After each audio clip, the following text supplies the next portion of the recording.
నిందలు అవమానాలు సహించుకుంటూ నీ రెక్కల నీడనే ఆశ్రయించాను.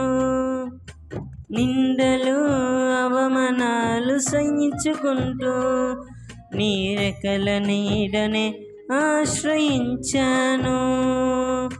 నీ వాగ్దానములను చేతపట్టి నీ వాగ్దానములను చేతపట్టి నీ ముఖముపై దృష్టించినామయా,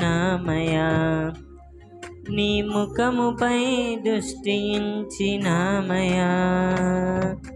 అద్భుతం చేయుమయా నా జీవితంలో, నిన్నే నే నమ్మియున్నానేసయ్యా. అద్భుతం చేయుమయా నా జీవితంలో, నిన్నే